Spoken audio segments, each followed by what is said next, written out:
Girls only want boyfriends who have great skills. Teach me. Hey guys, welcome back to the channel. In today's video, we're going to be talking about what skills you need to work in the behavioral science industry. Let's start with the hard skills.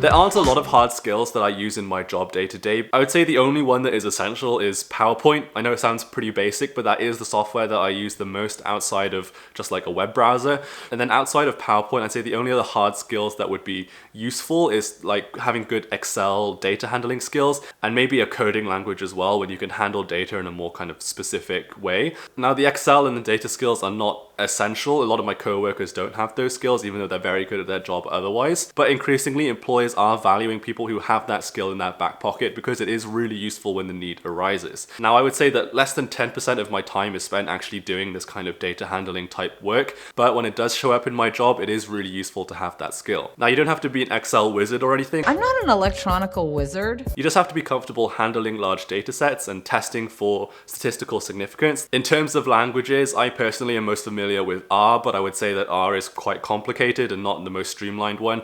The easiest one is probably just SPSS. You could do a lot in SPSS with very little coding knowledge at all. You just click a few buttons and it does most of the work for you. You most certainly do not need to learn all of these languages. Just one of them is probably fine. And that's kind of it for the hard skills. There really isn't a lot of hard skills that you need for this job. Most of the value that you and your team will be creating is in the soft skills, so let's talk about those.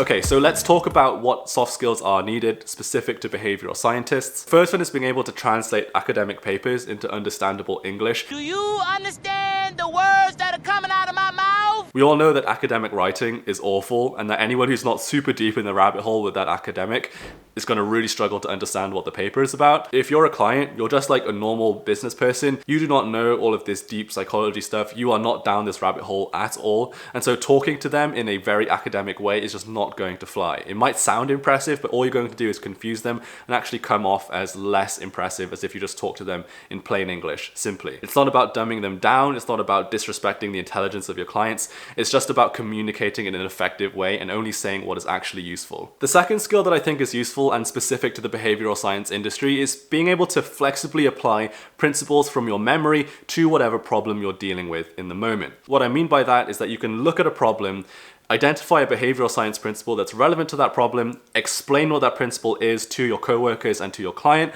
and then being able to explain why it's relevant to the project or the problem that you're dealing with right in front of you. Being able to do all of those things on the fly without having to Google anything or read any papers makes you far more effective at your job than if you have to search things up every single time you got a new project. Now, this is definitely a soft skill that takes a lot of time to develop, but here are some ways that you can accelerate that development process. The way that I found to be most useful in learning how to do this quickly and well is by, honestly, this YouTube channel. By making videos about behavioral science, by vlogging about it and trying to explain it to other people, that's how I've learned these principles and sort of encoded them in my brain in a very strong way so I can easily recognize them in the real world when I'm presented with all kinds of different problems. I can quickly identify what principles might be relevant to that specific problem. It's definitely that famous phrase, teaching is sometimes the best way of learning. I definitely think that's true when it comes to this skill. Now, not everyone has to start a YouTube channel in order to learn this skill. Instead, you can do something like start a blog, which is much easier, or just start an Instagram, or just tweet about stuff. The way that I started was I would just